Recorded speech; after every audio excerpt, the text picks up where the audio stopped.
கதைச்சரம் நேயர்களுக்கு அன்பான வரவேற்புகள். இன்று நாம் கல்கி அவர்களின் வஸ்தாது வேணு என்ற சிறுகதையை காண உள்ளோம். அதிகாரம் 1. ஏய், இப்படி உள்ளே வா, வேடிக்கை பார்த்தது போதும் என்றான் வேணுநாயக்கன். அவனுக்கு எதிரில் பீங்கான் தட்டில் சோறு வட்டித்திருந்தது. மோர் கலந்து பிசைந்து கொண்டு ஊறுகாய்க்காக காத்திருந்தான். அவர் மனைவி வீட்டு வாசற்படியில் நின்று ஏதோ தெருவில் வேடிக்கை பார்த்து கொண்டிருந்தாள். ஏய், காது கேட்கலையா?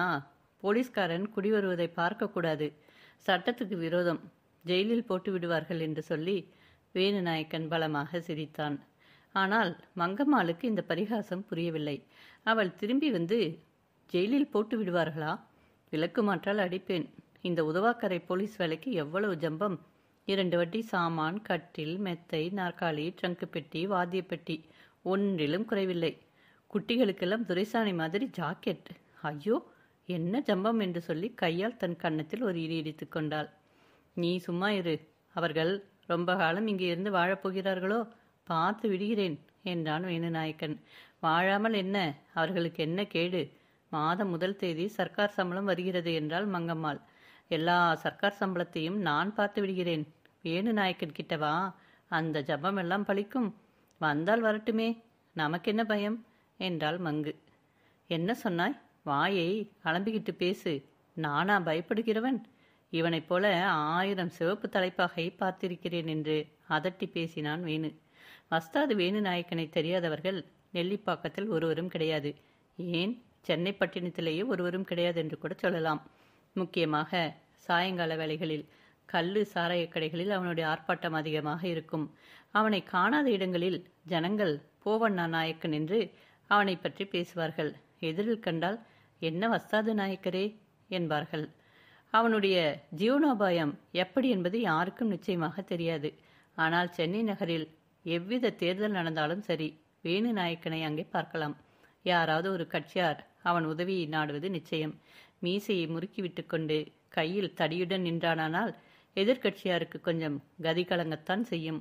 இவ்வளவு பிரபல மனிதன் மீது நெல்லிப்பாக்கம் போலீசார் நிகா வைத்திருந்ததில் வியப்பில்லையல்லவா? சுற்றுப்பக்கத்தில் எங்கே கலகம் அடிதடி நடந்தாலும் அதில் வேணுநாயக்கன் சம்பந்தப்பட்டிருப்பான் என்பது அவர்களுக்கு நிச்சயமாக தெரியும். ஆனால் அவனை பிடித்து மாட்டுவதற்கு மட்டும் இதுவரை அவர்களுக்கு தக்க சந்தர்ப்பம் கிடைக்கவில்லை. எவ்வளவு பலமான வழக்கு அவன் மீது கொண்டு வந்தாலும் தேர்தலில் அவன் உதவி பெற்ற பிரபல வக்கீல்கள் ஆஜராகி கேஸை உடைத்து வந்தார்கள். ஒரே ஒரு தடவை அவனிடம் 1 வருஷத்திற்கு நன்னடத்தை வாங்க முடிந்தது. மற்றொரு முறை 30 ரூபாய் அபராதம் போட்டார்கள். அதற்கு மேல் ஒன்றும் நடக்கவில்லை.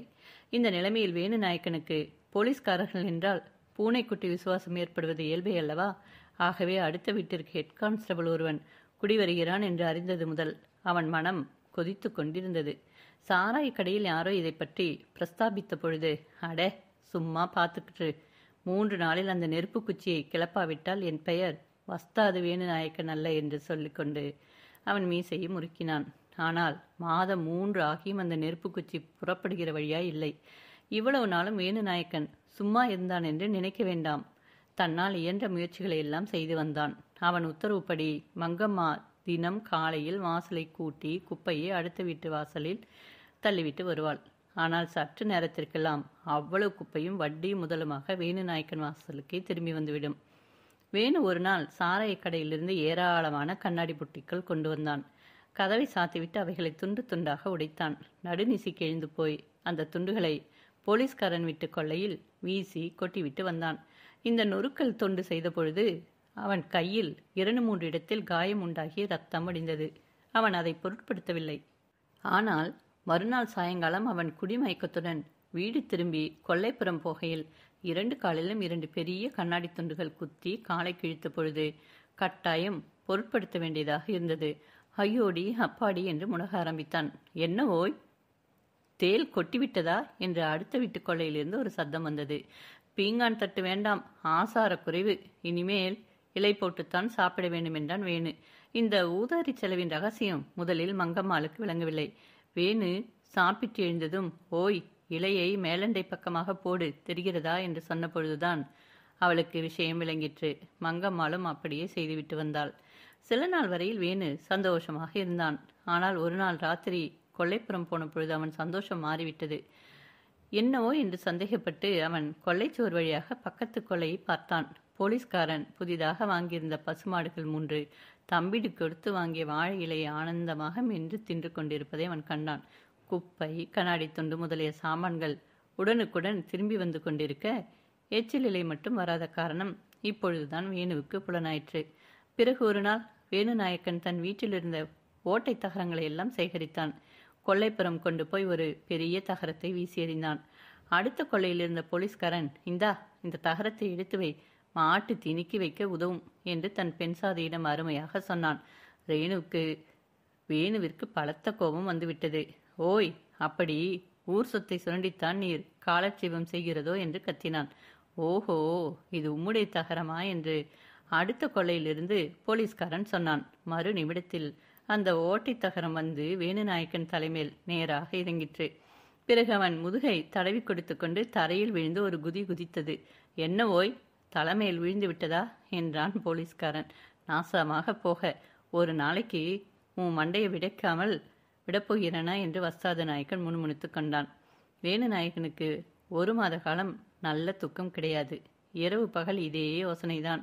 கல்லு சாராய கடைகளில் அவன் பல மந்திர ஆலோசனைகளை நடத்தினான். அந்த போலீஸ்காரனை கசக்கி சாறு பிழிந்து விட வேண்டும் என்று அவன் நண்பர்கள் எல்லோரும் ஒரு முகமாக அபிப்பிராயப்பட்டார்கள். ஆனால் அதற்கு வழியும் சாதனமும் சொல்லுவோர் யாருமில்லை. வழியை அழைத்தாலும் சண்டைக்கு வராதவனை என்ன செய்ய முடியும்?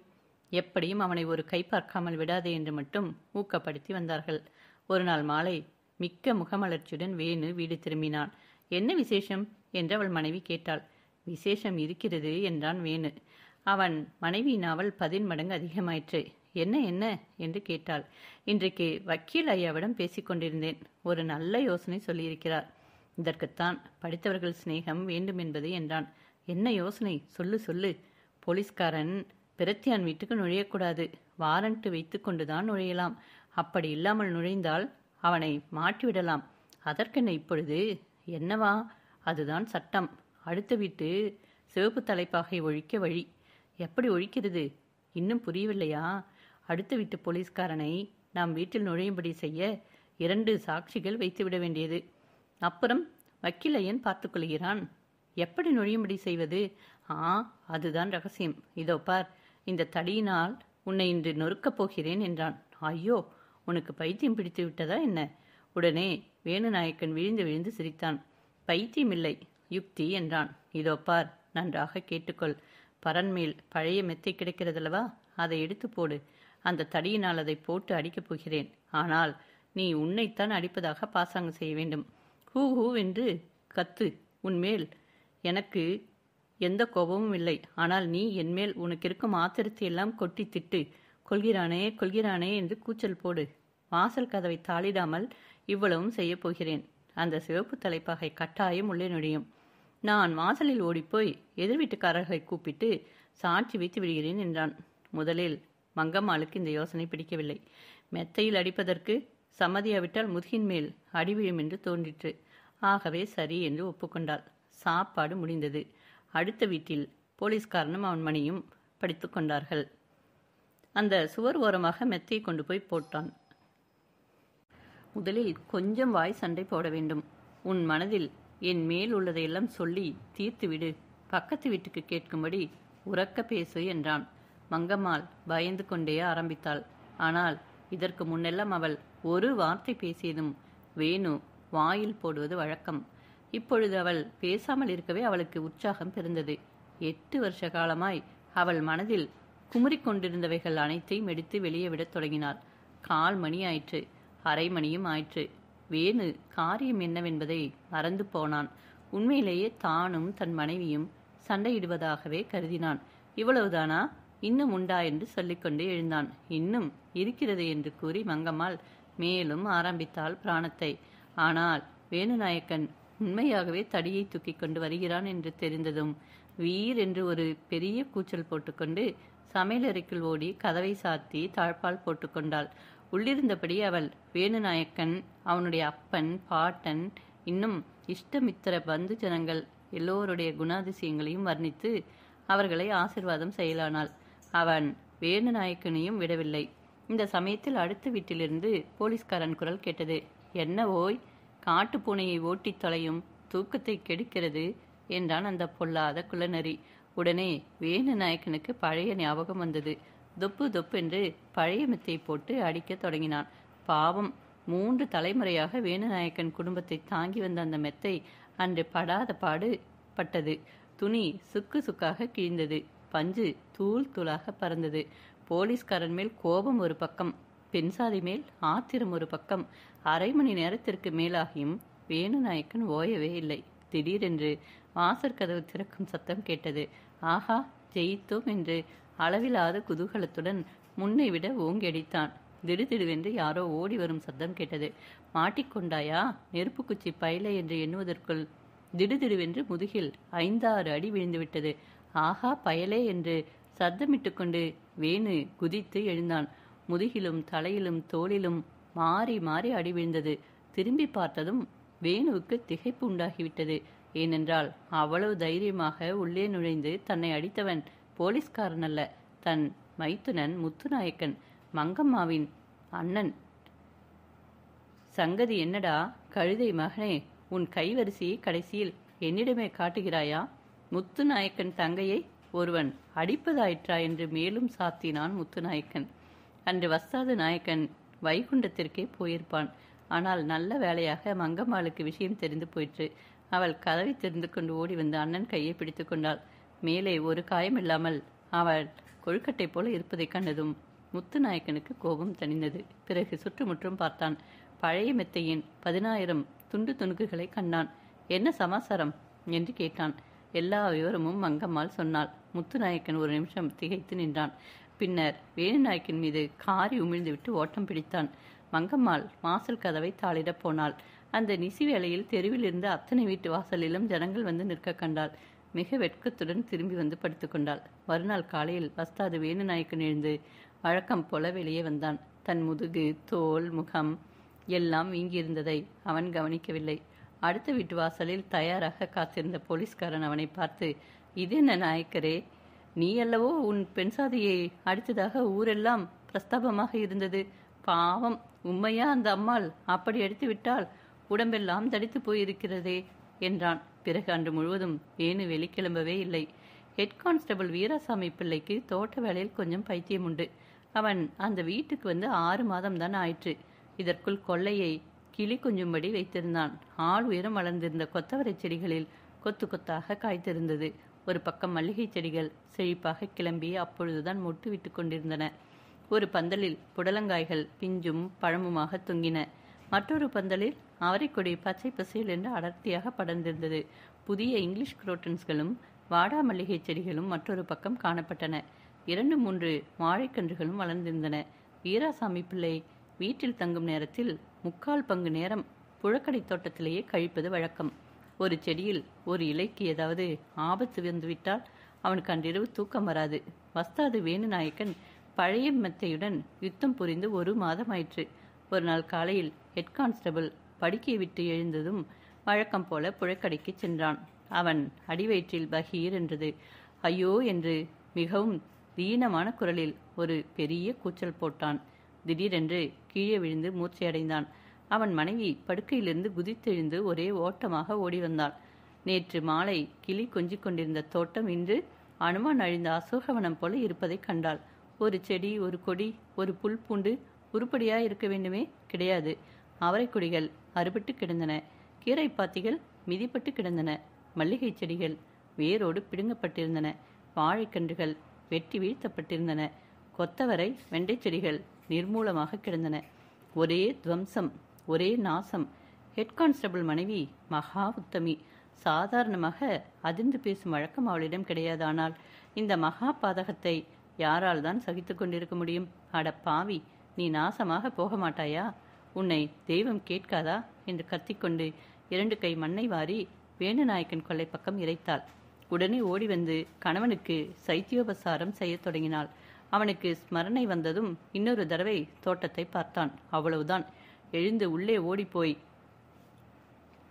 கூடத்தில் குப்புறப்படுத்து கொண்டான். அப்பொழுது அவன் கண்ணிலிருந்து பெருகியது கண்ணீர் இல்லை, அதை ரத்தம் என்றுதான் சொல்ல வேண்டும். மணி 10 அடித்தது. எத்தனை நேரம் இப்படி படுத்திருப்பது? எழுந்திருங்கள், வெளியே போய்விட்டு வாருங்கள். வேறு வீடு இருந்தால் பார்க்கக்கூடாதா? இந்த பாழும் வீட்டை விட்டு போகலாம் என்று போலீஸ்காரன் மனைவி வீராசாமி பிள்ளையிடம் கூறிக்கொண்டிருந்தாள். எழுந்து உடுப்பு தரித்து கொண்டு வீராசாமி டியூட்டி பார்க்க சென்றான். ஒரு குறுகலான சந்து, 2 பக்கமும் மதில் சுவர், ஜன நடமாட்டம் கிடையாது. மின்சார விளக்குகள் அழுது வடிந்தன. இரவு 11 மணிக்கு ஹெட் கான்ஸ்டபிள் வீராசாமி பிள்ளை தனியாக வீடு நோக்கி வந்து கொண்டிருந்தான். அந்த சந்தின் நடுவில் மற்றொரு சந்து சேருமிடத்தில் அதன் வழியாக வேறொரு மனிதன் வந்தான். அந்த முச்சந்தியில் ஒரு மின்சார விளக்கு இருந்த போதிலும் பக்கத்தில் மரங்கள் அதிகம் இருந்தபடியால் சாலையில் பெரும் பகுதிகளில் நிழல் வீழ்ந்திருந்தது. தற்செயலாக அம்மனிதனின் முகத்தை வீராசாமி பிள்ளை பார்த்த நேரமும் அவன் மீது வெளிச்சம் வீழ்ந்த நேரமும் ஒத்துக்கொண்டன. வந்தவன் வஸ்தாது வேணுநாயக்கன். போலீஸ்காரன் உள்ளத்தில் குமுறிக்கொண்டிருந்த துக்கம் அவ்வளவும் அந்நேரத்தில் விரோதமாக மாறியது. இருவரும் நேருக்கு நேர் நின்று ஒரு நிமிஷம் உற்று பார்த்தார்கள். வேணுவுக்கு குடிமயக்கம். எனவே ஆள் இன்னார் என்று அறிந்து கொள்ள ஒரு நிமிஷம் பிடித்தது. உடனே பல்லை இழுத்து கொண்டு, என்ன சிவப்பு தலைப்பா, தோட்டம் எப்படி இருக்கு என்றான். அதற்கு மேல் வீராசாமியால் தாங்க முடியவில்லை. கன்னத்தில் ஓங்கி ஒரு அறை கொடுத்தான். ஆனால் வஸ்தாத வேணுநாயக்கன் இதற்கெல்லாம் பயப்படுகிறவனா? இத்தகைய சந்தர்ப்பத்தை தான் அவன் வெகு காலமாக தேடிக்கொண்டிருந்தது. 5 நிமிஷத்தில் போலீஸ்காரன் கீழே விழுந்து மண்ணை கவினான். கொஞ்ச நேரத்தில் அவன் பிண்ட பிரதானமாக இருப்பான். ஆனால் அந்த சமயத்தில் அவனுடைய அதிர்ஷ்டம் வந்து குறுக்கிட்டது.